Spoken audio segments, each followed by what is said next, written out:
khususnya di dunia persambalan sini kompetisinya sudah Semakin merah gitu ya. merah mas. Ya tadi malam saya sempat sharing dengan teman-teman itu per tahun pertumbuhan bisnis baru, brand baru itu sekitar 50.000 nasional gitu ya. Katakanlah kita tarik ke Blitar aja itu. Blitar dan sekitarnya itu sekitar 2.700 per tahun brand baru. Kalau kita tarik per bulan berarti sekitar 200 sekian, 250-an lah brand baru. Brand apa itu? Makanan? Mayoritas makanan. Karena apa? Paling simpel mas. Paling mudah. Misal orang di PHK dari kota besar pulang ke sini paling simpel apa? Dek bisa bikin apa? Potok udah dijual jadi kuliner mas. Bisa bikin sambal nggak? Bikin Dan paling geprekan? mayoritas siapa? Geprek. Geprekan, Larinya ke situ. iya, Nah di dunia betul. persambalan berdarah-darah seperti itu. Di Blitar barusan di launching hotel bintang 4 Iya. 150 kamar. Tentu itu surveinya juga nggak kaleng-kaleng Iya, ya. iya, Nama besar masuk ke Blitar hotel dengan 150 kamar bintang 4 itu tentu surveinya nggak main-main. Iya. Berarti ada marketnya. Dan saya lihat hotel layangan nggak mati juga kok. Iya. Tetap ini berarti marketnya ada pak. Mulai Pengunjung ke berkembang. Blitar itu mulai ada yang segmen menengah ke atas.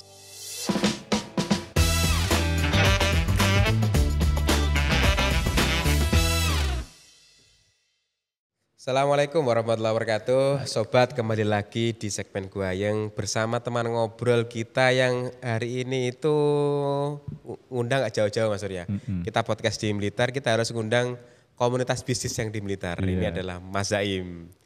Mas Zaim ini ketua TDA di Blitar ya Mas ya. Presiden TDA ya. Ketua TDA di Blitar. Ini harus ade sungkem Mas. Harus ade di Blitar ya harus ketua-ketua komunitas nanti kita undangin. Ketua loh. Siap. Nah, yang digeluti Mas Zaim ini kuliner ya Mas ya? Betul. Kuliner dan cabangnya ada banyak. Ada berapa? 10 Pak? 10. Ya, ada 10. Yang 2 itu berupa distributor lah ya, lebih ke pensupportnya di belakangnya kayak. Tapi support untuk kuliner juga berarti ya? Betul. Bahan-bahan. Kuliner kita maupun Orang lain juga? kuliner yang lain juga. Oke. Kalau 8 itu berupa outlet yang ada di ini ya. Dan itu brandnya satu brand atau macam-macam? Ada beberapa brand mas. Iya. Jadi ada Cobek Mbok Jila, Cobek Mujila. terus bakso tetelan Cak Tam, Cak Tam. terus bakso Cak Minto, Oh, bakso Cak Minto. ya, terus pecel Lombok Abang. Nah itu mas, kalau yang DC-nya atau pensupportnya di belakang itu kita ada dapur cobek sama distributor sembako cobek. Itu mensupport sekali lagi di internal kita sendiri dan juga kita ini keluar juga gitu. Ya, untuk melayani. Melayani berarti bisa dikirim bahkan ada gitu ya. yang kita kirim sampai ke Jogja juga gitu. Kalau untuk kotanya di Ya, Blitar tanya 10 brand tadi. Kalau cobek itu 3 di Blitar, kemudian 1 di Tulungagung, kemudian kalau Cak Minto di Blitar, bakso tetelan Cak Tam itu di Blitar ada 2, di Tulungagung ada 1. Kalau pecel Lombok Abangnya ada di Blitar. Berarti antara Tulungagung dan Blitar. Betul. Kalau Blitar. ini kan berupa gudang ya, yang distributor tadi kan Iya, berupa iya, gudang iya. gitu. Jadi lebih ke di kantor kita aja gitu. Oke, siap. Dan yang menarik nih Mas Agung yang bikin saya itu ya penasaran ya kagum. Backgroundnya itu nggak sepenuhnya dari berangkat pebisnis murni. Sebelumnya yang saya tahu sempat jadi karyawan dulu dan cukup lama. Terus transisi ke pengusaha. Bisa diceritain Pak Mas Zaim latar Iya, belakang ini sedikit gimana? Sebenarnya untuk urusan bisnis ya, kalau urusan bisnis itu boleh dibilang memang baru ya setelah resign kerja dari perusahaan. Tetapi dulunya mas, sebelum di perusahaan waktu kuliah, sebelum kuliah lulus SMA itu ya sempat coba-coba gitu ya. Ya jual beli emas gitu ya. Terus tapi gagal semua gitu. Sempat jual beli waktu baru-barunya HP muncul. Nah, itu jual beli HP mas. Tapi ujungnya ketipu juga gitu. Wah ada HP murah dari Batam biasanya. Bali dulu. Oh, Bali. Dari Bali. Dari Bali 10 unit. atau 20 unit itu. Uangnya ini Pak, kan sekian, namanya kita orang kuliah ya, ngumpulin sedikit demi sedikit dari uang saku itu kita kumpulin dikulakno gitu. Kemudian setelah uang kita transfer, alasannya ada aja yang ketangkep, inilah yang ya pokoknya akhirnya hangus gitu, hilang semua gitu. Tapi itu sebatas kita inilah ya, begak serius lah ya, cari uang tambahan gitu, walaupun ujungnya juga malah berkurang uangnya. Itu terus habis itu kalau pada saat saya kerja, tawaran untuk memulai bisnis itu sebenarnya banyak ya Mas. Mulai awal setelah kita kerja setahun 2 tahun itu peluang dan juga tawaran untuk ngajak kerja sama segala macam itu sebenarnya banyak itu. Cuman saya itu tipikal ini Mas, nggak mau mendua gitu ya. Oh gitu. Jadi fokus gitu ya Pak? Betul, saya takutnya salah satu akan jadi korban gitu. Kalau saya ya, ini kalau saya pribadi mandangnya seperti itu. Jadi alasan pertama adalah takut salah satunya nanti kalah, jadi nggak bisa adil kedua-duanya. Artinya dua-duanya bisa fokus itu menurut saya agak berat itu ya. Terus alasan yang kedua, kalau di perusahaan kemarin waktu di posisi saya terakhir itu kan praktis maksimal 2 tahun 3 tahun saya harus pindah gitu. Nanti ketika saya bangun bisnis di tempat tersebut saya harus pindah kan agak repot juga gitu ya. Itu sehingga saya memutuskan tidak berbisnis. Tetapi pada akhirnya ketika saya di ujung-ujung saya mau resign, itu sebenarnya udah mulai galau ya. Mulai galau. Kemudian saya nyoba itu franchise tapi Mas. Saya mikir ini kalau saya mencoba usaha sambil belajar tapi yang saya juga nggak ganggu kerjaan saya. Itu saya nyoba franchise. Salah satu brand X lah gitu ya, saya ambil pada saat itu dan saya buka di Pangkalan Bun. Tapi wassalam juga akhirnya, karena kan jaraknya juga jauh, saya juga pindah juga. Terus saya yang ibaratnya yang investornya malah nagih-nagih. Oh pakai investor. Laporannya gimana? Kita kan ada dijanjikan ada yang ngelola gitu ya. Oh sama ini ya. Sama franchisornya. Betul, dijanjikan ada yang ngelola di bawah naungan mereka. Nanti dia yang ngontrol segala macam. Tapi faktanya kan berbeda. Faktanya kita tiap bulan ya kita yang keluar duit, kita yang kayak ngemis gitu. Jadi Pak laporannya gimana bulan ini, terus transferannya berapa gitu kita ini. Ya, berawal dari situ ini jadi saya jadikan pelajaran saat ini Mas, banyak hal gitu. Kalau saya pernah mengalami masa itu didolimi istilahnya kalau saya gitu. Jangan sampai saya melakukan hal sama kepada orang lain. Artinya jangan sampai itu saya mendolimi. Artinya kalau seperti itu jangan sampai kita orang itu mengharap betul itu katakanlah setiap bulan itu jangan sampai kita udah kita janjikan maksimal tanggal 7 kita kasih laporan, yo jangan lebih dari tanggal 7. Kalau bisa jangan tanggal 7, kalau bisa tanggal 3 maksimal udah kita selesaikan. Jadi orang nyaman, orang trust dengan kita. Itu sih pelajarannya ya Mas. Jadi kalau kembali lagi pada saat di perusahaan itu tadi ya, ya akhirnya setelah galau 1 tahun terakhir itu dengan segala macam pertimbangan ya, yang berat menurut saya memang saya akui itu berat itu ya, berat banget itu karena sudah terbiasa gitu sebelumnya dengan mungkin finansial kita yang stabil. Maksudnya galau sebelum resign atau setelah resign? Sebelum resign ada sedikit galau. Sebenarnya apa yang bikin galau? Karena enak posisinya, sudah enak. Saya mencapai titik di mana saya itu mau apa saya ke depan? Apa sih yang saya cari itu? Sampai pada titik itu Mas. Kayak kehilangan tantangan. Betul. Gitu ya. Jadi saya kehilangan banyak momen.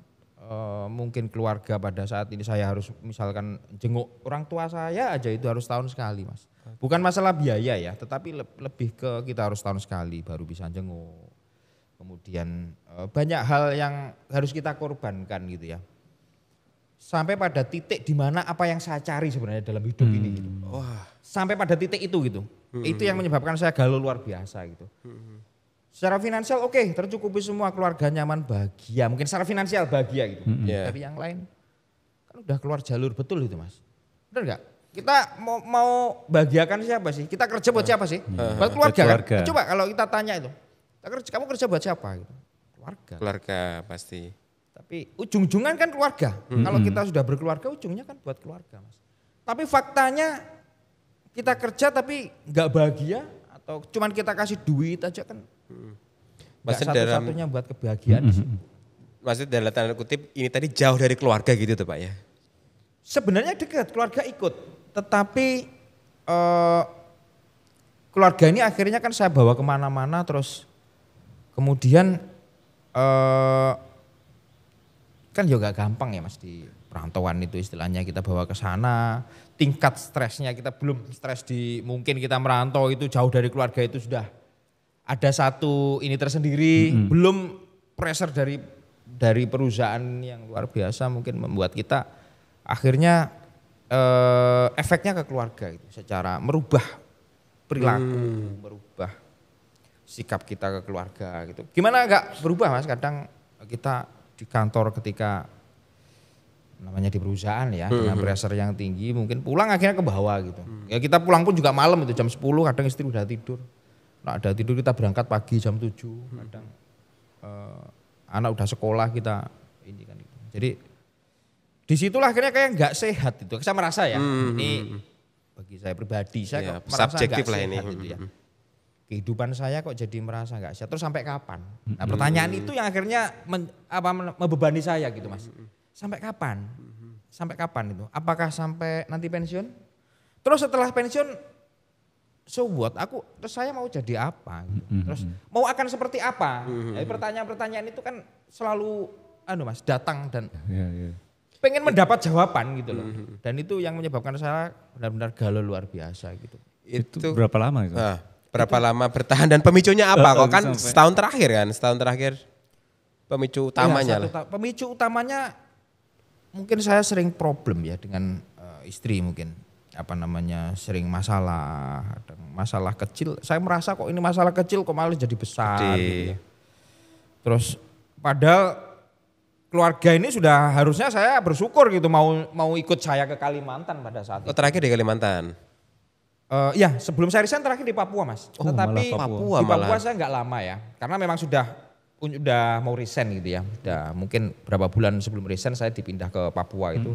Saya ikut aja gitu ke sana gitu. Gak apa-apa buat pengalaman. Gitu.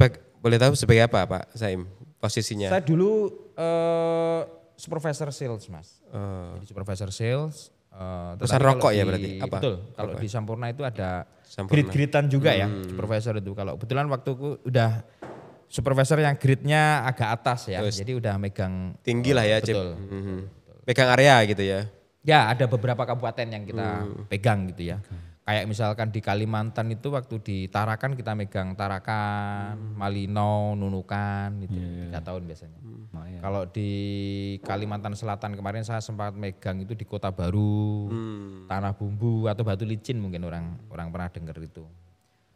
Kalau di Papua kemarin saya megang di Timika, Yahukimo, kemudian Asmat, kemudian Nabire. Kota. Yang agak familiar yang Asmat tadi. Ya itu. Tapi saya bersyukur pindah ke sana sebelum resign itu karena kan sudah tahu Freeport, mana-mana. Dan dari ujung timur ke barat sudah pernah lah. Sudah pernah ya. Luar biasa. Itu iya.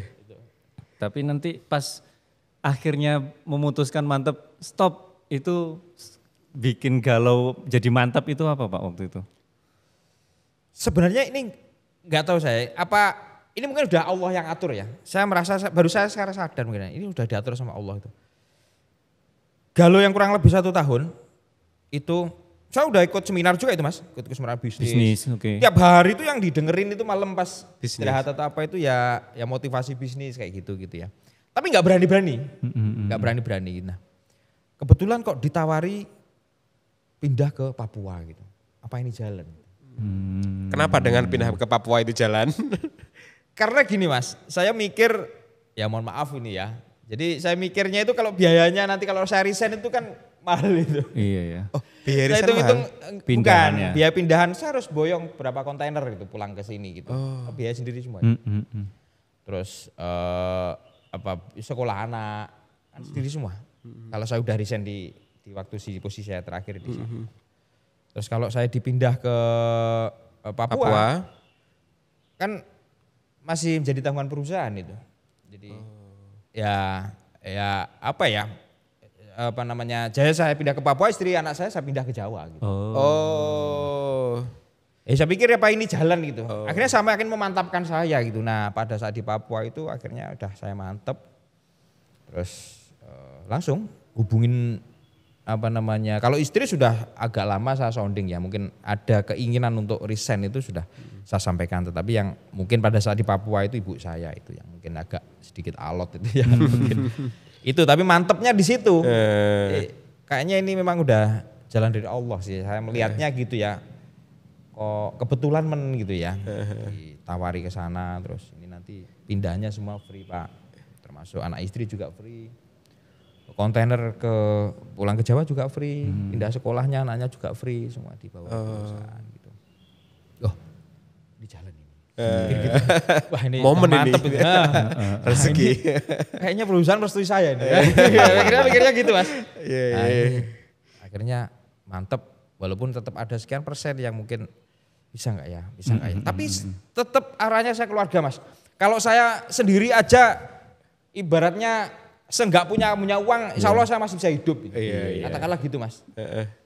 Udah saya pergi ke pasar aja gitu, saya bantu Mas ngangkat misalkan karung atau apa itu pasti dapat duit kok. Yang penting sehari itu bisa makan selesai kok. Masalahnya di belakang saya ini ada orang yang saya harus nafkahi gitu kan. Itu yang utama Mas, bikin saya sebenarnya mungkin agak mikir panjang, terus mungkin ada sedikit yang bisa nggak ya. Itu terakhir ketika saya udah mantep itu tetap ada gitu keraguan itu ya, wajar kalau kayak gitu ya. Itu aja sebenarnya. Itu boleh tahu usia berapa waktu resign itu Pak? 35 Mas. Oh 35. Kayak saya baca buku waktu itu. Saya baca buku idealnya berapa sih kita resignnya gitu. Ternyata saya baca buku itu, dari bukunya saya baca itu antara umur 33 sampai 38. Saat yang tepat ketika kita usia paling produktif gitu ya. Karena lagi on fire itu di usia itu gitu ya. Kalau kita lebih dari itu biasanya ya kayak mobil aja udah lama onderdilnya pasti udah mulai turun gitu ya. Kurang ya. Di masa katakanlah 40 ke atas itu jangan diajak mikir keras. Kalau bisa di usia 40 ke atas itu udah maintain lah katakanlah gitu ya. Sudah punya pengalaman jatuh bangun dulu, baru di situ udah tinggal belajar dari kemarin gagalnya gimana, mencoba sesuatu itu udah ketemu rumusnya gitu. Tapi kalau kita memulai awal di umur 40, ini tapi tak pikir betul juga itu ya. Saya mikir-mikir betul juga itu ya. Karena di atas umur 40 itu kan secara ini sudah mikirnya sudah nggak bisa terlalu kencang juga. Larinya udah nggak bisa speed 160 gitu. Paling pol ya 100 sudah mengap-mengap gitu ya. Mungkin ya gitu ya. Berarti ini memang tipikal pelari cepat, 160 Mas. 160. Standarnya kalau kita kan 100. Cuman kayak gitu Mas. Gini. Kalau kita sebelumnya itu mungkin nggak terbiasa dipacu dengan kecepatan tinggi, mungkin pada saat itu mungkin bisa lah ya gitu. Artinya santai kerja kita. Tapi kalau di sebelum 40 gitu udah kita loadingnya tinggi terus, ya kan bisa ngehang Mas. Iya. Bener nggak? Ya bisa ngehang kan, bisa nge-restart sendiri. Akhirnya kan gitu. Ngeblank gitu. Gitu Mas. Jadi akhirnya wah pas galau pas usia kok 35 gitu. Pas ini saat yang tepat. Ya. Berarti saya itu ya termasuk yang sesuai teori ya. Saya juga resign 33 lah, enggak 32 ya 33. Berarti memang apa itu memang momen-momen orang galau kayaknya. Galau nyari pencarian jati diri kedua. Apa di situ midlife crisis katanya jadi, kan ada. Tapi akhirnya kan di usia itu kan fresh tuh kita. Iya, masih energi masih semangat ada. betul itu Mas. Semangat betul. Gak ada beda dengan saya di perusahaan di awal-awal saya bangun bisnis itu. Pagi sampai malam kan sendiri. Iya. Kita juga gak terlalu, nanti kalau banyak-banyak ngerekrut orang kosnya berapa kan. Kita mikir juga nanti gak bisa bayarin gimana juga gitu di awal-awal kan kita. Yang penting pokoknya saya bisa hidupi pertama, anak saya bisa sekolah, istri saya bisa makan. Udah, itu dulu tak utamakan kan gitu Mas. Walaupun faktanya juga tetap ngerus tabungan dulu gitu ya. Mantap. Hal pertama yang dilakukan ketika resign apa? Pak, ketika resign. Persiapannya gitu. Hal yang pertama dilakukan atau langsung bikin bisnis atau persiapan dulu atau gimana? Sebelum resign di 1 bulan terakhir itu sudah muncul yang ide kira-kira apa ya ketika saya, karena pada saat resign ini jujur saya punya itu tadi franchise yang saya bilang tadi di Kalimantan, tetapi yang mohon maaf tanda kutip ya kurang jelas ini Padahal itu bisnis mahal. atau bukan. Mahal nggak Nggak jelas. franchise-nya? Sekitar 60-70 Ya, lumayan lah. juta lah pada saat itu ya kita ambil bootnya itu sekitar itu. Gitu. Di Pangkalan Bun itu lokasinya gitu. Punya itu yang nggak jelas juga. Artinya setiap bulan kita harapkan berapa kan nggak jelas. Iya. Kemudian saya punya rumah sewa itu pun kan ya 1 tahun ya, 1 tahun sekali kita dapat pemasukan gitu. Selebihnya gimana ini kan gitu. Tetapi bismillah lah ketika mau ini kita siapkan. Tetapi memang betul ya kita blank betul untuk urusan ini. Tapi secara kira-kira bisnis seperti apa yang dari kita dengar aja atau yang dari kita lihat waktu di perusahaan kan kadang ada muncul ininya tuh Mas. Apa agak sedikit meleletnya lah ya. Mungkin kita dari perusahaan itu ngasih konsultan ke distributor itu tenang aja kok nanti gini konsumennya gini pasti omsetnya naik lagi gitu ya sok-sokan gitu lah. Gitu. Apalagi supervisor sales kan gitu, paham masalah sales gitu. Kalau kita jadi sales profesional kan jadi seorang konsultan yang baik kan, bukan hanya menjual kan, maksudnya iya gitu ya. Itu bisa gitu. Nah, saya pikir kayaknya kok ya oke lah, bisa lah ya gitu. Nah, tanpa melihat sebenarnya ini punya potensi atau tidak, marketnya seperti apa, tipikal konsumen di Blitar seperti apa. Nanti kalau seperti ini harusnya dikasih value seperti apa nggak tahu. Intinya kayak gini di sini rame kok, ya udah, ini kayaknya tepat nih bawa ke Blitar. Itu aja, sesimpel itu gitu ya. Oke di situ bla bla bla segala macam kita susun ini kira-kira ini saya minta tolong saudara saya di Jakarta kebetulan bisnisnya atau usahanya di bidang ini juga desainer segala macam itu Mas. Dibikinkan gitu logo ya. betul. Dibikinkan. Kemudian waktu saya resign sudah ada gambaran apa kira-kira saya mau apa. Jadi langsung pulang itu langsung Eksekusi Mas, langsung eksekusi cari tempat. langsung buat jilah ini atau bukan? Bukan. Oh bukan. Bukan. Ini Bojilah itu bisnis keberapa Mas? Kesekian itu. Kesekian gitu ya? Oh karena basic saya ini sebenarnya kan spesialis di sales distribusi ya. Oke. Jadi lebih ke arahnya sih kita punya distributor, terus kita punya salesman, arahnya seperti itu. Kayak perusahaan sebelumnya. Betul, arahnya seperti itu ke depannya gitu ya. Cuman kan kita basicnya kan di skillnya di retail, maintain retail, penetrasi segala macam di situ basicnya kan itu. Makanya saya ambil itu kayak semacam minimarket waktu itu. Minimarket yang berbasis kalau di Malang itu ada kalau kayak inilah ya mininya high fresh lah ya. Oke. Jadi ada bumbu dapur, ada frozen food, ada lebih ke seperti itu. Itu ya sempat rame awalnya Mas karena memang sesuatu yang baru di Blitar. Gitu. Awalnya rame gitu kita opening gitu ya. Itu tapi ya lama-lama ya ini juga gitu. Lama-lama redup. Oh berarti itu malah udah nggak jalan sama sekali Pak? Gini ya. Setelah kita opening itu jarak sekian bulan lah ya 3 bulan itu rame Mas, rame karena sesuatu yang baru. Terus lama-lama karena timnya kita juga kurang. Kalau di retail itu harus harus produk freshness-nya di kontrolnya harus kuat segala macam. Terus sementara kita mau ngerekrut orang juga pikir-pikir dulu. Banyak yang kita masih menggunakan tangan kita sendiri kan. Sementara kita terbatas kan. Pikiran ini kan masih terbebani juga hasil kaya kalau keluarga gimana ya isoran kok itu masih ada tuh Mas itu di awal-awal kita ini itu kan. Kemudian yang saya amati itu memang nggak pas gitu ya konsep yang saya ambil gitu ya. Artinya waktu itu saya kasih AC kan mikirnya kan kayak high fresh itu kan market orang sungkan gitu Pak kalau mau beli kayak kelihatan jadi mahal gitu masak atau mau beli berambang setengah kilo aja harus masuk ke ruang AC kan malu Pak. Sungkan gitu ya. Sungkan itu kan. Agak sumpet pakai daster biasanya mak itu kan biasanya malas untuk ganti baju sekedar belanja aja ya pakai ini pakai jilbab diginikan aja udah beli telur setengah kilo atau apa kan malu kan masuk gitu. Nah itu salah konsep, salah strateginya di situ. Nah, akhirnya menurun saya shifting Mas pada saat itu.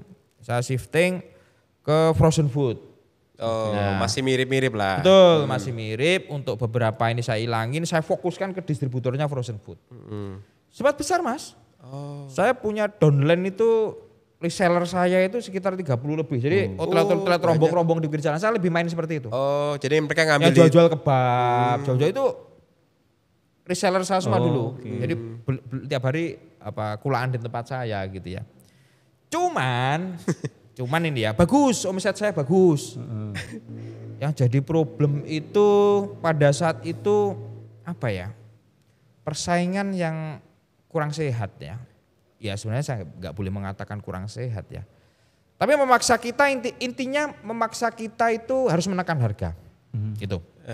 Jadi harus menekan harga sementara cost di frozen food itu kan besar Mas. Fix cost-nya untuk listrik aja gede banget, berapa freezer itu nancep listrik semua itu. Iya. Itu kan, betul kan. Itu kebutuhan listriknya itu gede banget itu. Jadi memaksa kita ambil margin terlalu kecil, sementara kita ada barang beberapa itu yang nggak bisa diretur. Akhirnya ya kadang gaji karyawannya nggak cukup. kurang. Dengan omset yang padahal ya kalau dilihat ya lumayan gitu ya. Lumayan besar. Tapi Berarti dalam beberapa bisnis yang kemudian ditutup ini gerus tabungan terus Pak ya? betul, gerus tabungan terus. Kemudian pada saat sudah shifting itu tadi, ternyata juga nggak terlalu menghasilkan, masih gerus terus.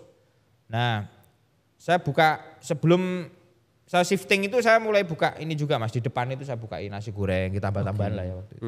Malah lebih sehat daripada itu. Gitu. Nasi gorengnya lebih laris daripada Iya, lebih menghasilkan saya gitu ya.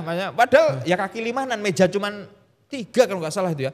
Meja cuman 3 dibandingkan dengan yang dalam, saya investasinya sekitar ratusan juta.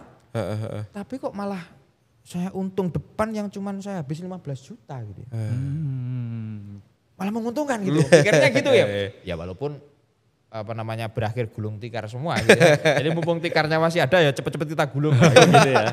Jadi nggak ada yang digulung. Jadi ya akhirnya kita gulung juga gitu. Tapi ya mungkin itu jalan juga. Sekali lagi saya merasa itu kalau kita tarik ke belakang itu seperti kamu mau ke sini lewat sini dulu gitu. Kalau kamu lewat sini nanti kamu nggak bagus loh, lewat sini lo lebih ini. Tapi harus memang agak berat, tapi lewat sini dulu. Gitu. Memang kamu muter gitu. Harus agak muter kayak dulu. Rasa Gitu. Allah itu kayak ngarahkan gitu, kayak ngarahkan tuh loh. Kenapa? Ya ini kan dari Allah semua juga Mas. Yeah. Yang bikin saya punya karyawan yang ternyata jago nasi gorengnya, ya kebetulan aja gitu kan. Yang dari Allah bukan hanya kebetulan, maksud saya ya dari Allah juga kan. Udah ngarahkan, ke depan saya punya kuliner nih. Kayaknya bisnisnya yang tepat ke depan arahnya saya punya kuliner fokus di kuliner nih kayaknya gitu. Walaupun pada saya itu belum mikir ya karena karyawan bisa masak nasi goreng, ayo bikinkan gitu. Jadi salah satu ide kuliner itu gara-gara nasi goreng itu ya? Betul Mas. Jadi karyawan saya itu pagi ikut saya, sore dia jualan nasi goreng kerja di tempat lain. Gitu. Berawal dari itu aja. Terus anaknya tak lihat kok ini betul gitu ya. Jadi tiap pagi itu baca Al-Quran. Soleh lah ya dia, soleh ya. Pas kosong customer belum ada itu wiridan gitu, zikir di belakang di pojok gitu. Kayaknya ini ya gitu. Terus saya ajak itu daripada kamu pulang jauh-jauh ke sana, ayo buka di sini yuk, di depan di sini kan bisa kita pakai gitu. Alhamdulillah itu dengan 3 meja itu aja, dengan modal yang enggak ini malah menguntungkan gitu. Dengan segini besar yang suppliernya banyak, akhir bulan kadang kita ada tagihan ada tagihan muncul, ada harus bayar, ada produk habis harus order lagi, belum bayar karyawan, waduh ribetnya ini kok luar biasa gitu ya. Kok malah menguntungkan ini gitu, lebih simpel ya saya mikirnya gitu. Iya. Berarti setelah nasi goreng itu baru Mbak Cila atau ada lagi? Setelah nasi goreng itu ya betul. Langsung diseriusin Mbak Cila? Frozen foodnya masih ada, tapi nasi gorengnya tutup. Tutup karena apa? Itu kan jalan tuh. Cuman karena mungkin partner saya ini mulai kecapean kali ya, mulai ini terus beliaunya sudah mau nikah, terus kemungkinan calonnya itu agak jauh Mas. Jadi wirawiri itu capek gitu, terus akhirnya kadang itu kita nggak bisa konsisten buka gitu, harusnya jam 4 buka, jam 6 baru buka gitu. Akhirnya agak menurun, akhirnya ya sudah. Tutup Kita aja tutup lah. aja. Terus akhirnya Pak saya buka sendiri aja di sebelah sana. Monggo silakan, nanti peralatannya tak beli nih Pak, tapi bayarin nanti Pak gitu. Ya sudah bawa aja gitu. Udah gitu akhirnya buka waktu itu, pada saat itu dia buka di agak kecamatan yang sebelah Lain. gitu. Nah dari situ frozen food masih ada Mas. Masih ada itu. Nah saya ketemu, nih kuliner ini kok simpel banget ya pikir saya gitu ya. Pokoknya mikirnya itu kita gak usah pikir-pikir berat-berat, pagi belanja malam dapat duit, pagi Iya. belanja malam duit. Nah itu Iya. simpelnya gitu Mas, Kuliner- sesimpel itu sebenarnya. Kuliner kan gitu. Sesimpel betul, itu ya, iya. betul. Sesimpel itu gitu. Kok ini aja ya perputarannya ya. Pagi belanja, sore dapat pagi belanja. Nanti sore dapat duit, belanjanya masih ada, belanjakan gak usah banyak, belanja malam jadi duit lagi gitu. Iya. Gitu sesimpel itu. Akhirnya wah ini, tetapi belajar dari kemarin supaya enggak ini apa ya, harus istri, kolaborasinya sama istri gitu mikirnya gitu. Istri yang bisa masak mikirnya kan gitu. Akhirnya muncul Cobek Mbok Jilah. Inspirasinya Tiga, dari empat mana itu buat Cilah itu? Ya karena awalnya juga pengen kuliner itu tadi, akhirnya kan riset Mas. Apa ya kira-kira yang mungkin punya peluang. Itu sudah sedikit banyak ya untuk belajar bisnis lah gitu. Tapi ya belum gabung komunitas itu Mas. Ya dikit-dikit mulai mengevaluasi lah ya. Kenapa ya di minimarket tadi kok juga nggak bisa ini. Di frozen food juga nggak bisa survive. Nasi goreng nggak ini apa sih sebenarnya masalahku. Ya evaluasinya secara yang nggak detail karena kita juga belum terlalu menguasai ilmu bisnis pada saat itu kan. Oh kayaknya kemungkinan ini ya. Tapi simpelnya ben gak ganggu, tergantung orang lain lah pikirnya gitu. Awalnya sudah istri saya suruh masak belajar, opo sing istri saya bisa, kan mikirnya gitu. Iya. Tapi frozen food masih ada itu. Frozen food masih ada, masih jalan, masih jadi distributor walaupun nggak terlalu menguntungkan gitu. Tapi saya masih ada. Kemudian kita hunting Mas ke sana kemari, ke Malang, Surabaya, yus cilingu itu opo yo kira-kira di Blitar nih masih punya peluang. Saya lihat satu-satu gitu. Apa ya mulai dari kuliner dan non kuliner tetap kita lihat apa potensi, tapi fokusnya tetap kita kuliner Mas, karena mikirnya itu tadi kan. Kita lihat nih kok lalapan ini pada rame gitu mikirnya. Lalapan pada rame semua loh itu, saya lihat kok rame semua pada saat itu. Hampir rata-rata rame memang. Rame, rata-rata rame dan eksis. Iya. Saya lihat Lama mulai dari gitu ya. saya masuk ke sini sampai berapa tahun itu pun masih eksis juga. Saya sebelum waktu memutuskan resign 2015 karena saya nikah 2008 Mas. 2008 saya udah di Blitar cuman kan merantau terus gitu. Iya. Tapi kan Ini minimal udah eksis tahu warung semua. itu gitu. Eksis semua gitu. Ya minimal itu aja sih eksis itu. Nah, tinggal ini cocok nih kuliner. Istri saya juga bisa masak yang simpel kan istilahnya. Buat sambel masuk gak iso gitu. Bu-ibu saya yakin bisa lah tinggal lihat YouTube atau dienakkan lah katakanlah gitu. Sesimpel itu aja gitu. Pas oke. Nah, baru kita cari brandnya apa ya kira-kira yang mana yang punya diferensiasi dengan yang lain supaya nggak biasa-biasa aja apa ya. Nah akhirnya muncullah ide Cobek Mbok Jilah itu tadi. Idenya gini ya. Jadi orang pengen kadang sambel itu kan kalau yang ada itu wis pakem wis rasanya pokoknya seperti itu minta dikit atau banyak gitu. Kalau di kita itu piye carane wongi sesuai dengan yang diminta. Level Betul, pedesannya. minta 10 ya 10.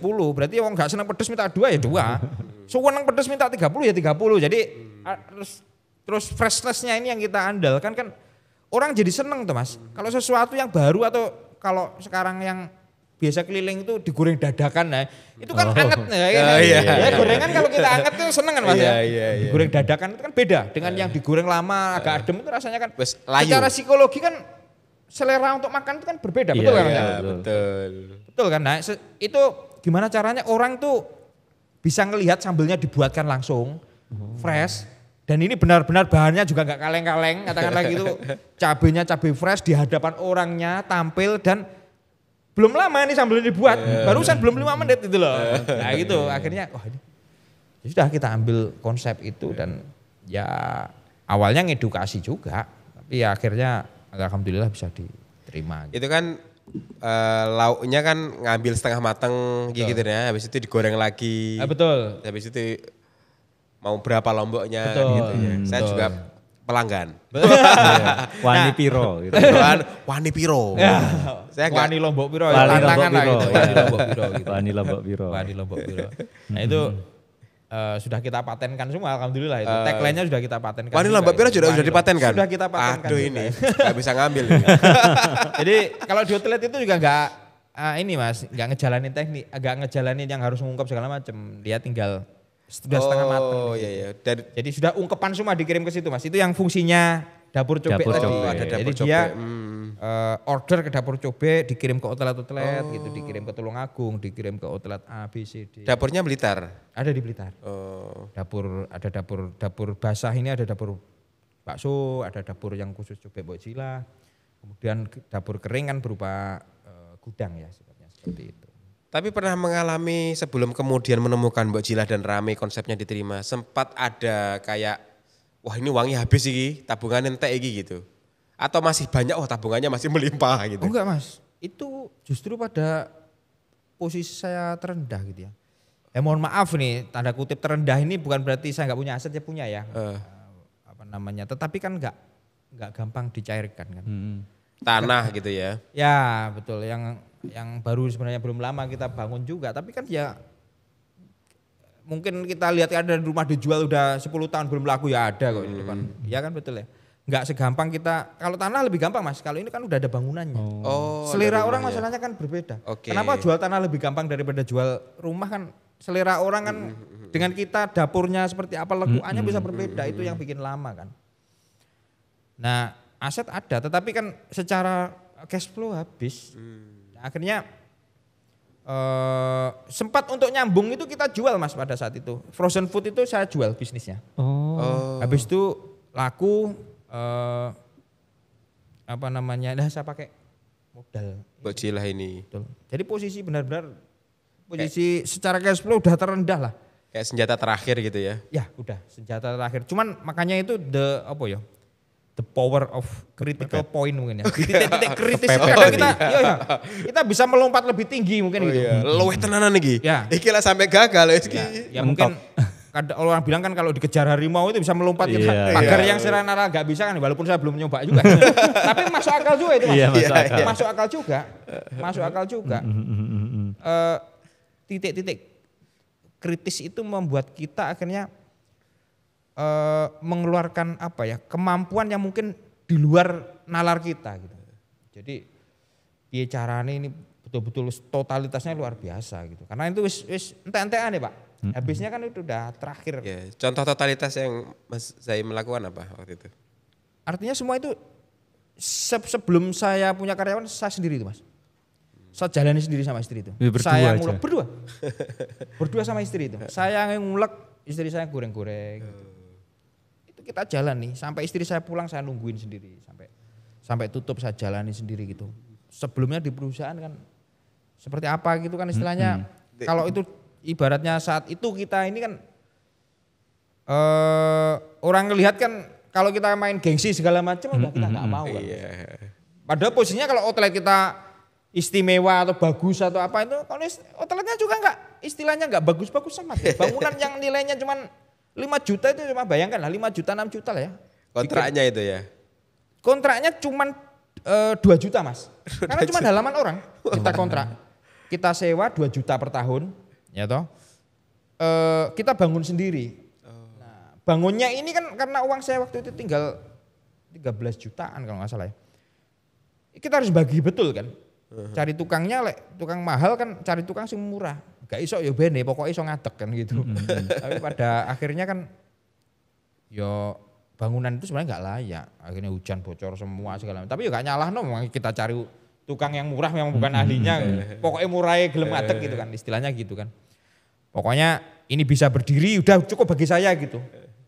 Nah itu sewanya cuma 2,5 dengan tempat seperti itu dan saya sendiri yang benar-benar Menjalankan ini semua ini. operasional. Sampai teman saya visit ke situ sungkan mungkin ya, nggak jadi beli Pak. Oh? Aku cuman main itu, sungkan karena yang ngulekkan saya Mas. Oh. Yang buatkan saya itu jadi sungkan gitu ya. Iya, iya. Karena itu sempat saya jalani, terus kemudian rekrut 1 karyawan yang bagian clean up, terus kemudian cuci-cuci piring gitu. 1 nambah. Marketing awalnya gimana Mbok Jilah itu? pada saat itu memang belum terlalu booming yang online ya Mas ya. Pada saat itu belum terlalu semasif saat ini ya. Pada saat itu masih basicnya masih mayoritas di offline. Dan background saya pada saat di perusahaan juga kita juga mainnya sebelumnya di offline. Offline gitu ya. Mungkin kita ada promo ke outlet, mungkin kita ada pasang poster segala macam gitu. Jadi berawal dari situ aja gitu. Ya udah. Tapi saya nggak pede dengan tempat saya seperti itu, saya nggak pede. Tapi dengan diferensiasi saya sebenarnya pede. Tapi dengan orang datang nanti, wah ini mesti dikomplain nih tempatnya kayak gini segala macam. Malu Mas. Maksudnya dalam arti belum siap ada orang banyak ke situ. Akhirnya saya cuma ini aja Mas, masang banner itu radius 1 kilo ke kiri, 1 kilo ke kanan itu aja. Saya pasang 10 ke kiri, 10 ke kanan. Dibantu mantan karyawan saya nasi goreng itu. Ya dibantu itu gitu ya. Masang berdua, malam sampai jam 1 itu kan. Kalau siang-siangan sungkan sama orang tetangga, kan dekat dengan rumah saya, mertua saya gitu. Itu banner berdiri itu toh? Iya berdiri itu kan. 200 meter lagi ada ini. Iya tapi saya buat dalam 1 kilo itu ada 10 banner saya jarak-jarak itu. Telah dibuka. Mbak Jila. Gitu. Ya sebatas itu dulu. Makanya juga di awal hari pertama ya omset ya 150.000 itu tadi. 150.000 Mas itu di awal tuh. Tapi saya akhirnya nggak apa-apa. Saya edukasi orang datang. Sambelnya apa Mas? Sambal bawang. Enggak jadi Mas. Oh ada yang gitu ya? Ada yang edukasi Mas. Pada saat itu belum sampai. Mungkin mohon maaf kalau di kota besar mungkin sudah ayam geprek segala macam mungkin sudah ada ya. Kalau saya bicara Blitar itu pada saat itu belum ada Mas. Sambal bawang yang basicnya ya, kayak nggak ngambil nama geprek karena basicnya saya nggak tahu ada geprek segala macam, memang saya nggak dengar ada itu gitu. Ya makanya saya ambil nama sambal bawang coba itu. Itu belum ada pada saat itu. Tahun berapa berdiri itu? Tahun 2016. 2016. Nah berawal dari situ ya sudah kita telateni lama-lama kok. Omsetnya agak naik ke 250, naik ke 300, naik 400, nambah 1 karyawan. Nah itu 6 bulan itu sudah capai omset sekitar 600 ribuan. Gitu. Habis itu stuck gitu. 600.000. Stuck di segitu aja gitu. Sama karyawan gimana caranya ini ya, kita mikir yuk sama-sama ini biar omsetnya naik. Enggak Pak, rezekinya dari Allah sudah segitu. Ini wah ini udah dan akhirnya kita Mas, wah masa sih Kayak salah curhat ke orang ini. Saya mikirnya gak mungkin masa Allah ngeplot ini seperti itu kan enggak, manusia kan harus berusaha tetap enggak ini kita harus berusaha Pak. Enggak Pak, ini tetangga saya juga gitu Pak, ini jualan nasi goreng itu rezekinya 3 kilo pernah ditambahin 4 kilo ya gak habis, lebih 3 kilo akhirnya ya tetap 3 kilo terus. Enggak lah kita kan tugas manusia harus ikhtiar lah. Masa gimana kita tahu itu? Maksudnya batas kita di manusia. Kan kita enggak tahu 3 kilo atau 3 tahun ton. Dalam ini Zaim misalkan nanti jualan ini omsetmu maksimal sekian loh ya kan. Enggak Mas gitu. Berarti ini kita harus kita maksimalkan gitu. Akhirnya kita mencoba lagi agak kita posting di Facebook pada saat itu. Mudah mulai ngetren online. Akhirnya mulai lumayan agak naik lah, titik pada saat kita merasa nyaman, merasa ya sudah agak nafas lah ya. Yang sebelumnya pada saat titik terendah tadi ngajak istri aja makan itu sebulan sekali udah bagus Mas. Beli bensin itu ya wes rasanya abot gitu. Nah itu udah mulai ajak makan, mulai ajak ya tipis-tipis kita mulai jalan-jalan gitu sebulan sekali gitu. Nah muncul ujian itu tadi gitu, yang harus pindah itu. Harus pindah, ujian apa itu Pak? Harus pindah Mas, itu yang mungkin apa ya, sudah mulai kita tertata, nyaman. Artinya nyaman ini bukan yang penghasilan yang melimpah, bukan loh ya. Artinya udah agak bisa nafas lah ya. Sudah nafkah istri udah lumayan, bisa anak saya sekolah juga ini udah bisa bayar lancar. Pemasukan sudah mulai stabil lah ya, walaupun nggak besar tapi stabil dan cukup. Gitu. Ukuran saya cukup pada saat itu pokoknya. Nah istri cukup, mungkin saya untuk wira-wiri bensin saya cukup itu aja. Udah mulai nafas lah gitu ya. Ujian datang pada saat itu saya harus pindah Mas dari situ. Padahal itu masa sewa belum berakhir, masih kurang lebih 1 tahunan gitu ya. Kan saya sewa 2 tahun di awal. Per tahunnya 2 juta, saya sewa 4 juta. Bu, saya perpanjang, saya datang orangnya. Bu, ini saya perpanjang boleh enggak gitu. 10 tahun gitu. Waduh enggak boleh Mas. Ya sudah deh saya perpanjang 5 tahun. Karena saya merasa ini kok sudah mulai jalan. 5 tahun Bu, nggak boleh mas, ini jenengan beli saja. Atau kalau nggak dibeli ya minta maaf jenengan pindah karena ini mau dibeli orang lain. Waduh ini, ya Allah ini langsung pada saat itu ya lumayan ini juga, shock juga mas. Itu kan udah mulai jalan, kita berjuang rintis, udah 1 tahun ini sudah mulai agak nafas kok. Harus datang ini lagi gitu. Tapi belum berpikiran bahwa ini sebenarnya jalan dari Allah gitu. Belum pikiran ke situ, mikirnya namanya orang udah panik ya, udah shock, udah ini mikirnya aduh ya Allah. Baru aja nafas ini diuji lagi ya Allah. Mikir gitu. Mikir keras lagi akhirnya Abot aduh ya Allah iya. bismillah wes ini mau nggak mau ini karena ya gimana kita nggak punya bulanan yang kecuali kita PNS atau karyawan yang bulanan ada pemasukan ya mungkin kita santai gitu. Ini kan nggak ada.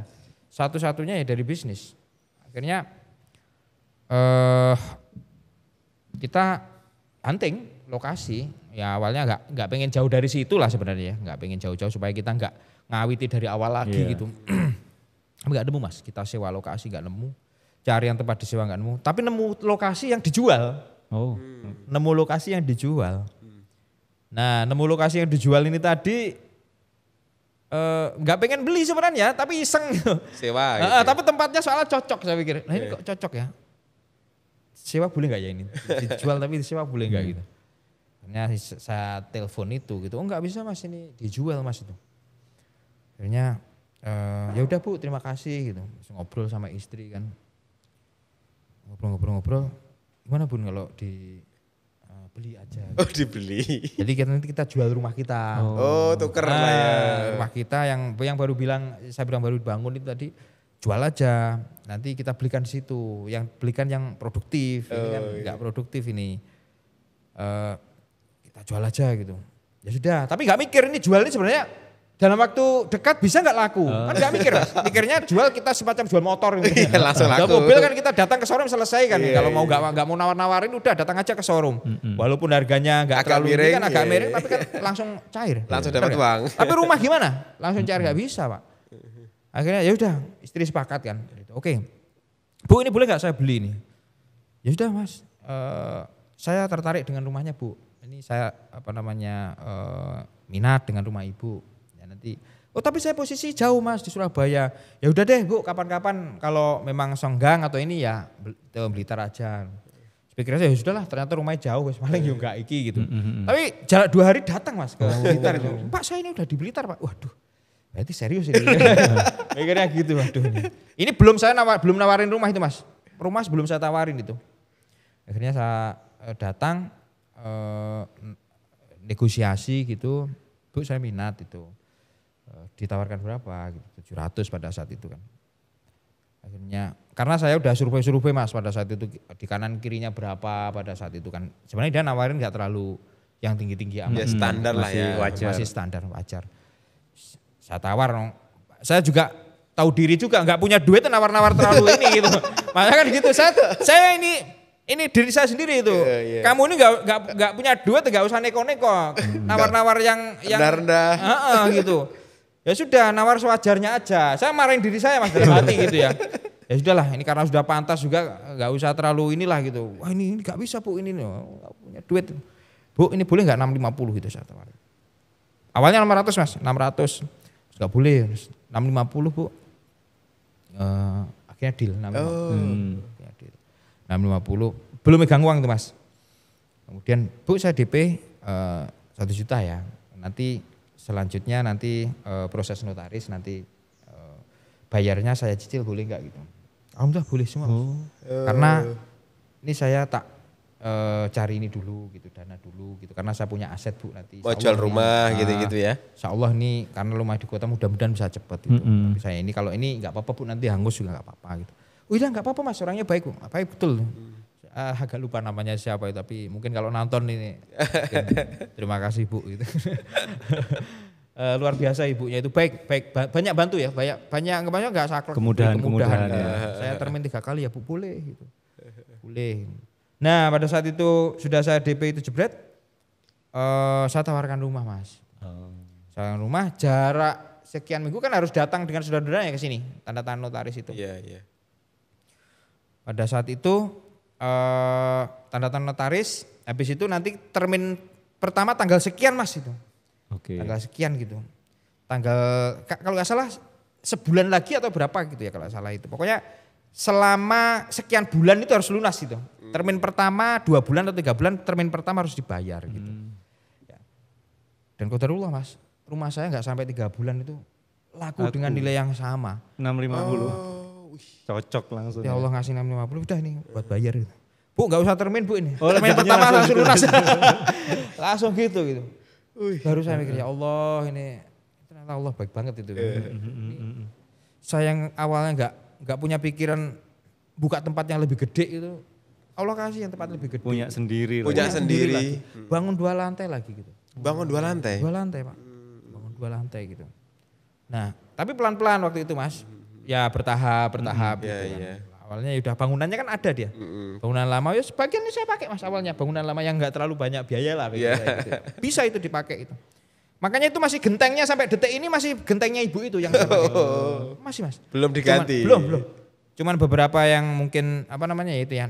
Yang urgent mau itu dikirim. kita ganti gitu. Tapi gentengnya sampai hari ini masih gentengnya ibu itu. Yang kita pakai berarti udah 10 tahun ya saya pakai itu. Berarti usianya tuh mungkin udah 50 tahun lebih genteng. Genteng itu ya. Makanya agak netes-netes kalau hujan ya wajar lah. Gitu. Ini air berkah gitu.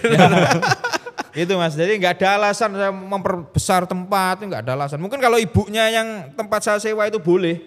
Bu sudah kontrak 10 tahun. Tetap Oke, di nggak situ. apa-apa Mas. Mungkin saya hari ini kan saya kan 9 tahun Mas. Saya hari ini masih di situ mungkin Mas. Kan karena tadi kontraknya 10 tahun. Iya betul, kan habis kontrak Mas. Tahun depan harus kontrak baru. Nah, baru tepat mungkin tahun depan baru mikir ini Mau kemana ya? ini? Tapi dipercepat sama Allah.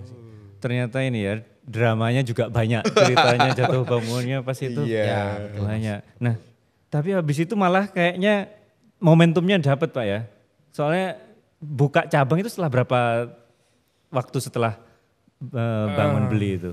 Ya, jadi waktu pindah itu pun saya sebenarnya belum terlalu banyak belajar ilmu bisnis yang dalam ya.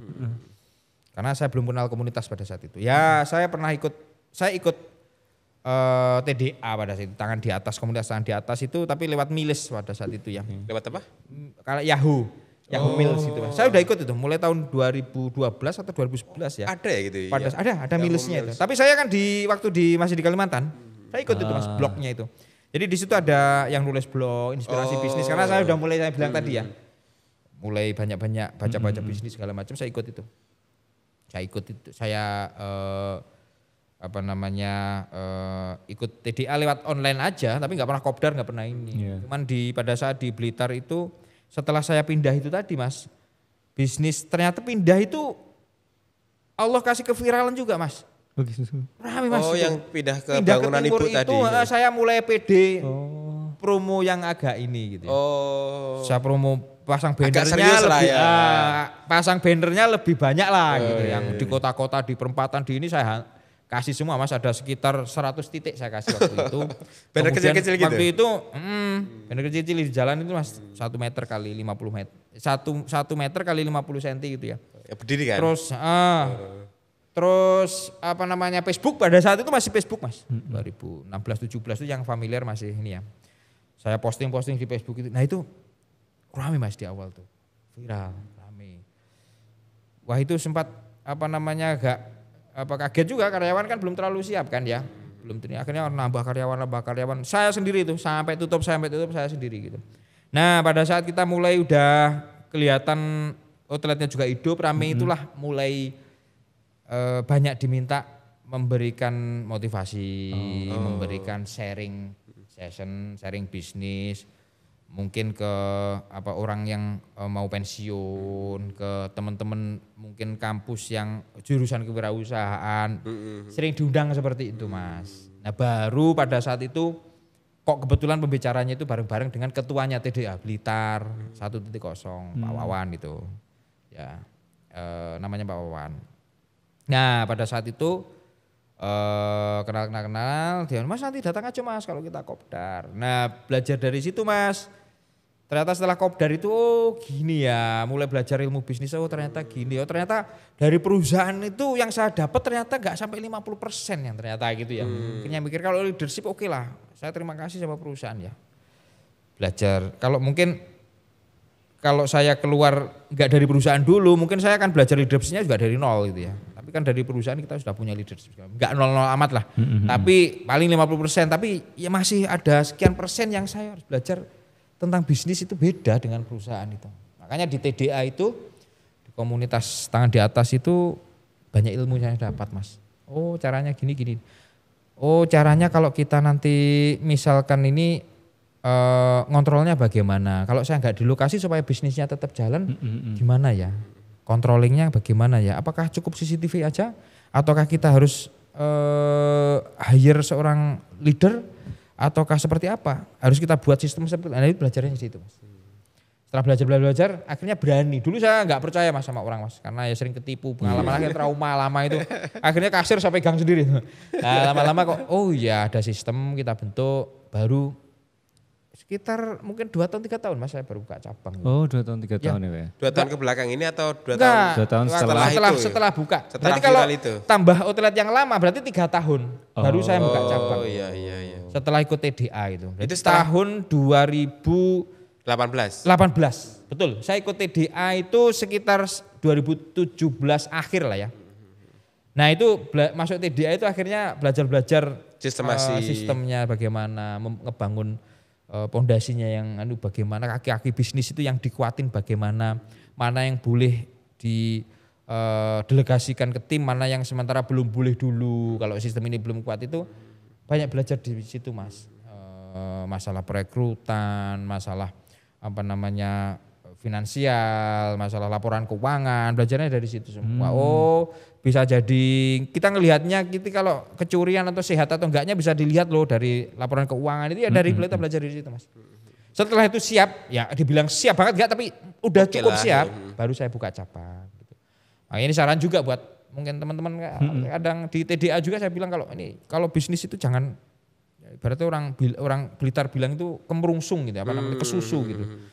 Kalau rame itu lihat dulu gitu, dievaluasi dulu. Sebulan rame, 2 bulan rame enggak, 3 bulan, 6 bulan dievaluasi. Jangan langsung kita 3 bulan rame langsung buka cabang. Nah, kalau di awal itu kan biasa tuh mas orang kayak apa ya, penasaran. Ya kayak ada standarnya berapa lama gitu. Pak Zaim?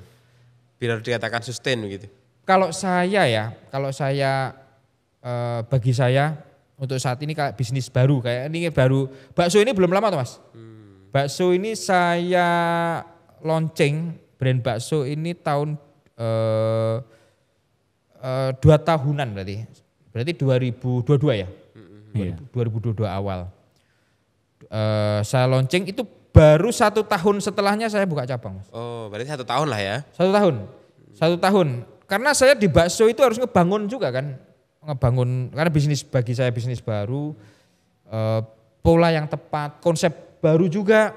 Selama ini kita kalau riset ke kompetitor mungkin atau cari benchmarknya di luar kota kan kita juga cuma ngelihat tuh mas, ngamati kan, nggak mungkin kita detail nanya, bu ini prosesnya di belakang gimana bu, kan ya nggak mungkin, emangnya siapa kamu kan? Ini kamu mau niru ya? Kamu niru ya gitu, wah minggir ya. Minggir. Kayaknya kita cuma bisa ngawati tuh mas, dan itu ketika kita langsung praktek langsung. Ternyata kadang ada sesuatu yang ternyata gini nggak pasnya gini. Nah itu ngotak-ngatik itu butuh waktu saya 7 bulanan mas. Yang harus mungkin minus, mungkin ini harus lewati gitu. Gak apa-apa, itu belum saya viralkan lah istilahnya ya. Belum saya boomkan gitu. Karena saya masih takut, saya tata-tata gitu ya. Ini kalau saya belajar kalau bisnis baru di awal opening diboomkan, itu sulit mas. Bahaya, banyak komplain nanti, gak siap tim. Tim gak siap, banyak komplain sana sini, produk gak siap segala macam gitu. Nah belajar dari situ saya ibaratnya penganut madhab. Kalau dalam bisnis ada beberapa madhab. Penganut madhab itu opening aja udah biasa. Paling pol gitu. Satu, ya mungkin saya ambil satu influencer lah mungkin ya. Untuk mengenalkan tipis-tipis lah ya. Mungkin untuk sekedar sounding kecil-kecil lah gitu. Ya gak terlalu sepi banget. Betul, yang penting tetap bisa hidup tapi gak usah terlalu rame. Jangan rame dulu, tim saya gak siap gitu. Saya juga ngerekrutnya biar gak banyak-banyak dulu gitu. Nanti kadang banyak-banyak kita kena prank kan udah harus ngasih gaji mereka kita nggak siap ya repot juga kan Mas. Akhirnya kita otak-atik pakai ini sekian, pola seperti ini. Nah itu 7 bulan baru ketemu yang pas. 7 bulan ya. 7 bulan itu ketemu pola pas tentang produk atau apa Pak? Semua Mas, tentang timnya, tentang supply chain-nya. Oh, karena sistemnya jalannya betul, gimana? saya belajar ada brand ini saya lihat cukup besar ya, itu langganan artis kalau nggak salah di kota Batu ya, itu ada buka di Tulungagung pada saat itu. Harus tutup juga. Kalau saya lihat saya amati terus Mas. Iya. Saya amati gitu. Oh tutupnya karena ini ya. Karena ketika saya datang kenapa ya kok nggak lengkap. Produk ini nggak lengkap. Berarti suplainya nggak siap. Padahal demandnya ada. Ramai pada saat itu kan. Tapi nggak siap. Kalau memang nggak siap mending menurut saya jangan. Kalau nggak siap. Kalau harusnya disiapkan dulu. Kalau kita buka luar ke Tulungagung berarti saya gimana cara ngirim ke sana supaya sana juga nggak sampai kekurangan stok. Nah itu kita siapkan semua Mas, dari sisi stoknya kita pelajari, dari sisi timnya ini kan sebenarnya pilihan juga ya Mas. Kalau di bakso itu kan ada agak sedikit berbeda dengan di Cobek Mbok Jilah ya. Kalau Cobek Mbok Jilah mungkin skill bikin sambel kebiasaan udah oke gitu ya. Lauk mungkin nggak terlalu banyak maintain itu kan perputaran cepet Mas. Kita estafet kan gorengnya ya, dan mungkin kan nggak perlu treatment. Ketika digoreng selesai setengah matang habis itu tinggal manasi selesai gitu. Mungkin orang yang nggak ahli masak pun bisa gitu ya. Tapi kalau di bakso kan nggak, kita harus berkutat dengan kuah ini. Kalau nanti apinya terlalu besar keasinan, kalau nanti apinya terlalu kecil komplain juga kurang panas. Kalau baksonya terlalu lama didandang overcook. Kalau orang beli cilot kan nggak ekspektasi lebih. Kalau orang beli bakso kan ekspektasinya kuahnya enak, baksonya pas kan, nggak overcook kan. Layak makan tapi kan nggak layak jual overcook Mas. Jadi ekspektasinya kuahnya enak, ini nggak enak. Jadi akhirnya saya memutuskan ini cari yang punya pengalaman bagus dengan yang nggak pengalaman bagus, karena costnya nggak terlalu besar ya, nggak punya pengalaman ini fresh graduate itu kan nggak costnya nggak terlalu besar, tak combine itu maksud saya band nggak costnya nggak terlalu tinggi gitu. Berarti kalian yang cari pengalaman itu harus yang di bisnis kuliner sebelumnya begitu? Betul, yang bisnis yang ya pernah saya ambil kerja, yang bisnis gitu. Pernah kerja bakso, yang saya fokuskan ke bakso. Carinya yang susah nggak? Cari misalnya kita buka bakso, cari orang yang pernah kerja Enggak, bakso, Mas. Mudah ya? Enggak mudah. Yang penting kita spesifikasinya disebutkan aja gitu. Kalau kita pede ngasih gajinya sekian ya sebutkan aja, nggak ada masalah gitu. Yang paling penting kita ketika ini kan spesifikasi yang kita inginkan seperti apa. Yang penting kita menghargainya juga sesuai dengan spek yang kita minta. Jangan kita speknya minta banyak tapi kita mampunya gaji sekian, aduh itu juga nggak pas juga menurut saya gitu. Mimpi gitu. Betul. Nah, kalau speknya kita minta ini kan harus fair, jadi harus sesuai lah ya. Betul. Masa nggak ini? Misalkan kamera minta 5 sekian piksel sekian, tapi minta yang harga 1 juta. Nah, misalkan seperti itu kan ya nggak bisa tuh Mas. Ibaratnya ya sudah kita pokoknya itu sebenarnya yang bikin saya juga penasaran Pak, kan udah ada Mbok Jilah, kapan kita itu mending ekspansi dengan brand yang ada atau bikin brand baru? Pertimbangannya waktu itu kalau Pak Zaim gimana? Kenapa enggak Mbok Jilah yang ditambah aja daripada bikin ini? Kenapa milih akhirnya yang diambil adalah buka brand? Nah ini bagi saya menarik Mas. Ini saya putar balik lah istilahnya. Pada saat itu sebelum ada pandemi saya itu udah saya list Mas. Nanti bakal buka Mbok Jilah tuh di sini. Wah sudah saya tulis semua Mas. Bahkan di kecamatan ini saya tulis, di Kediri, di ini sudah saya tulis semua sebelum pandemi. Nah pada saat pandemi datang 2020 gitu. Secara mental saya itu orangnya sudah terbiasa Mas. Jatuh bangun artinya bisnis saya udah kesekian kali jatuh bangun udah biasa. Pada saat pandemi pun mental saya siap banget itu. Tetapi kan harus diakui bahwa ini menurun banget kan, omset jatuh, cash flow jadi terkuras terus. Tidak ada sumber lain. Nah, itu awalnya sebenarnya. Oh iya sumber saya ini, kalau ini masalah terus saya pemasukan dari mana?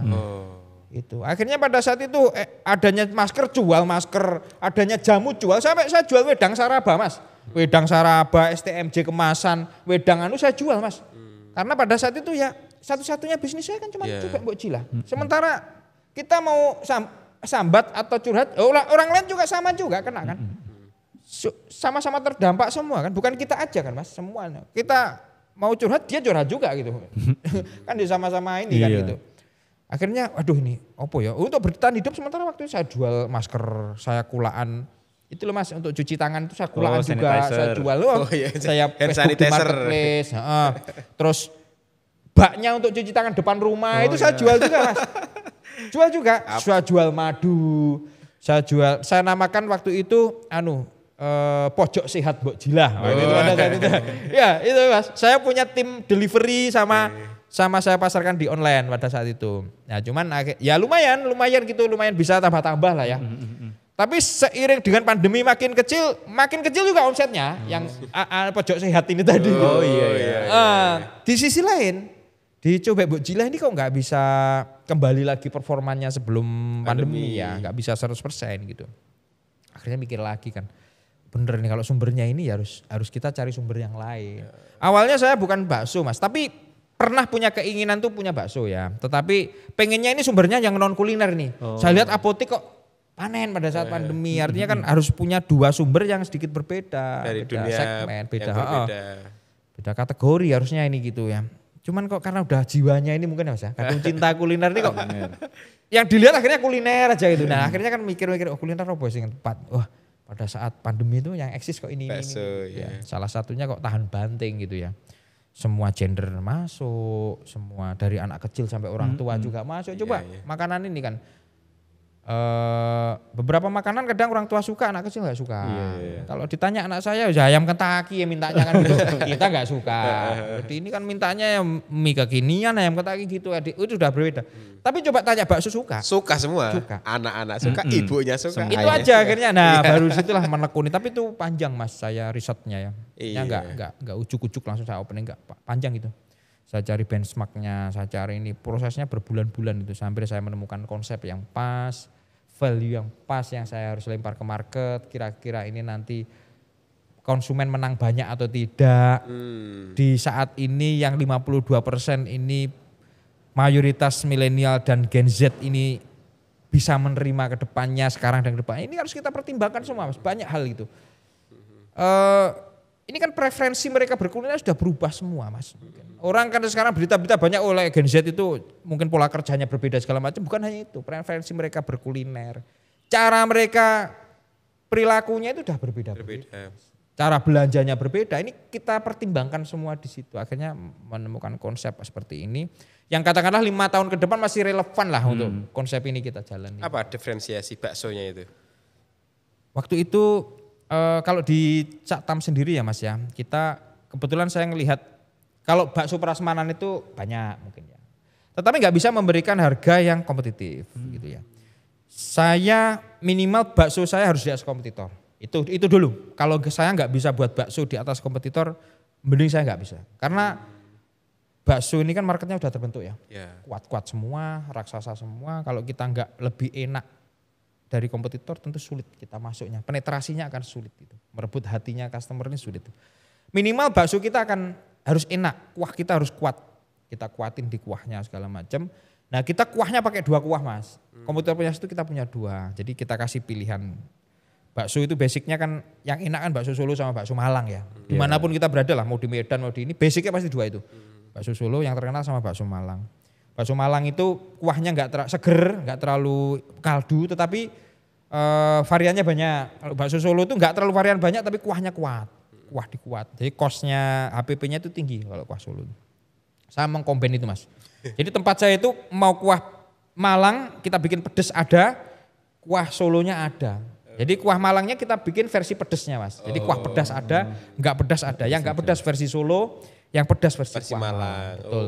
Kita buat prasmanan, tapi prasmanan kita buat nggak jauh beda dengan kompetitor. Sama, kita tahu itu kita jual 500 juga Mas. Prasmanan udah dapat tempat nyaman, prasmanan kuahnya milih, mie kita kasih free juga.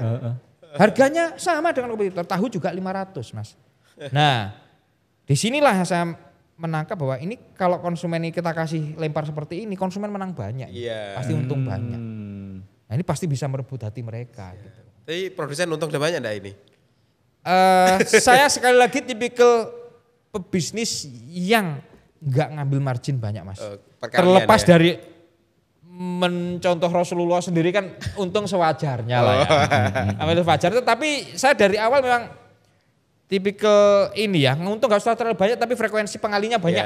Akhirnya gitu aja gitu. Siap. Udah itu aja. Tapi saya mikirnya soalnya gini mas, kalau sewaktu-waktu nih ya, ada kompetitor lebih punya duit, bikin besar, harga yang lebih ini gimana saya? Kalau harga saya udah set margin tinggi kan gitu, udah margin secukupnya aja. Kalaupun kompetitor masuk, luar kota masuk, gak bisa kok lebih rendah dari saya gitu. Paling merendah inilah. Oh, ini udah titik paling rendah ini barang gitu. Titik paling rendah udah di tepi jurang sebenarnya. Tapi masih ya masih kuat lah jurangnya gitu, gak sampai terperosok lah gitu. Tapi kalau sekarang di Koper sama-sama cabangnya 4 ya, yang bakso 4, kemudian bakjil 4, ini marketnya sekarang kalau dari segi pelaku usahanya gedean mana ini?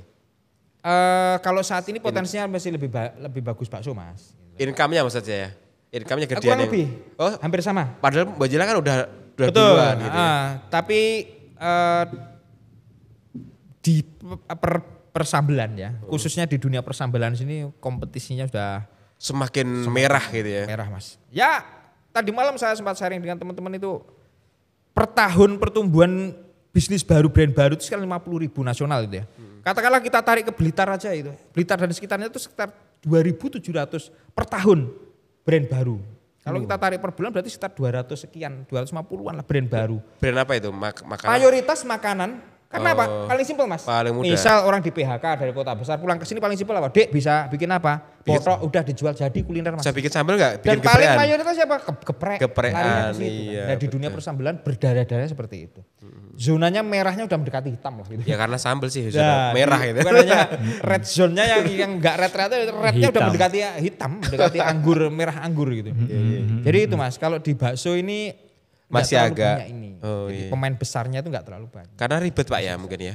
Betul. Agak Ribet susah. dan kalau kita mau meribetkan diri lebih ribet, makin sulit ditiru sebenarnya. Oh iya. Kalau sesimpel cuman bikin pentol sama ini mungkin gampang. Atau kita beli aja, misalnya ya, kita beli aja yang frozenan itu dijual pakai kuahnya, pakai lihat YouTube atau ini bisa.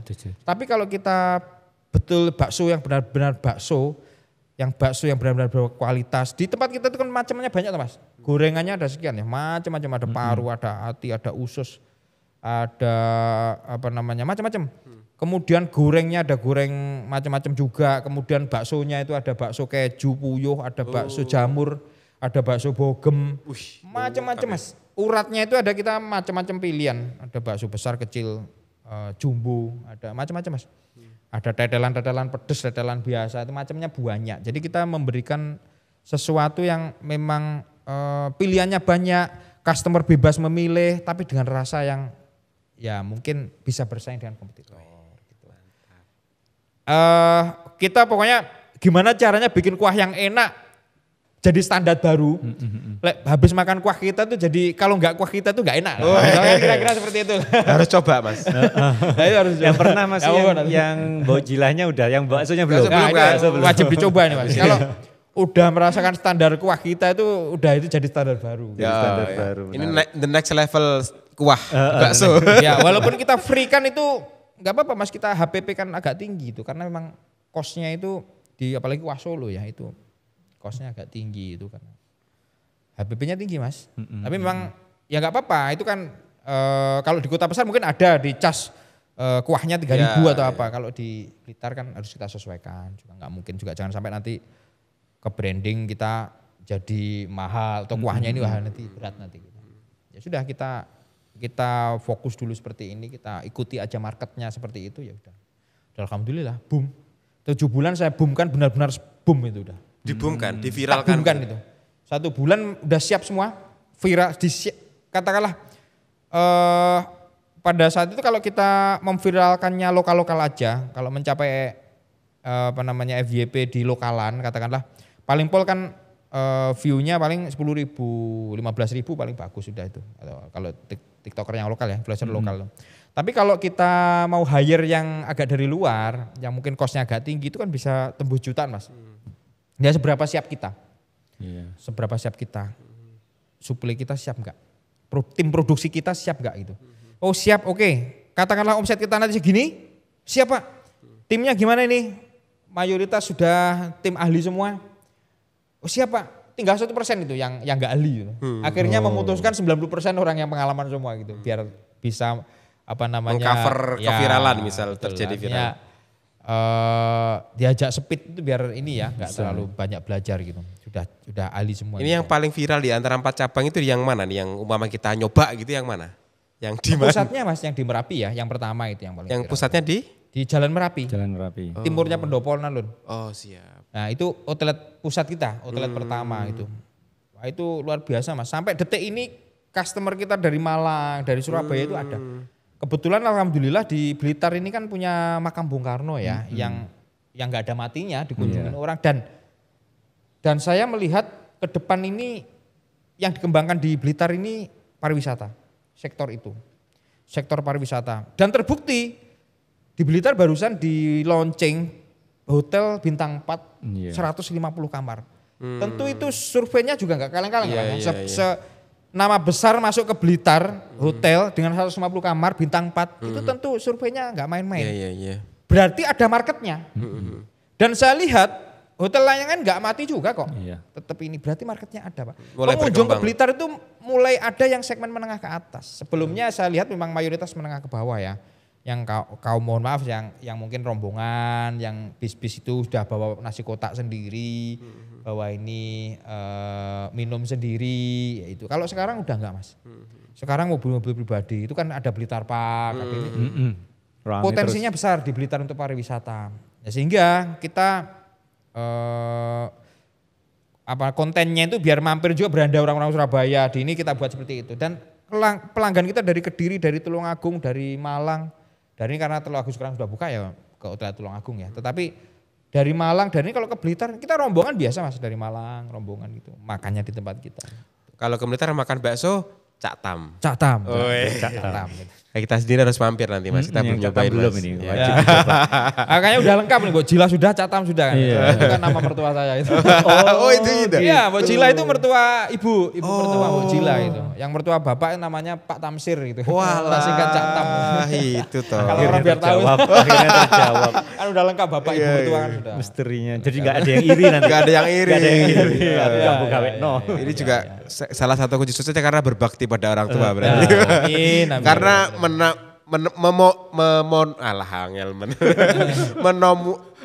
monumenkan nama orang tua menjadi brand itu kan jadi monumen lah gitu ya. Terima kasih banget ini kayaknya udah ilmunya banyak sekali yang di-share saat ini. Terima kasih udah share ilmu bisnis tentang kuliner. Semoga makin ramai bisnisnya. Teman-teman harus nyobain kalau datang ke Blitar. Mbok Jilah dulu habis itu Cak Tam. Cak Tam ya. Beda. Cak brand. Tam, sorry. Cak Tam. Sorry, Wak. Bakso Thailand Cak Tam. Beda brand. Bakso Cak Tam Blitar, dekatnya Pendopo ya, Pak ya? Iya, timurnya Pendopo alun-alun Kota Blitar. Nah, 20 meter dari alun-alun lah. 20 meter dari alun-alun Blitar. Nanti bareng-bareng sama saya. Iya. Sampai jumpa di next episode. Assalamualaikum warahmatullahi wabarakatuh. Waalaikumsalam warahmatullahi wabarakatuh.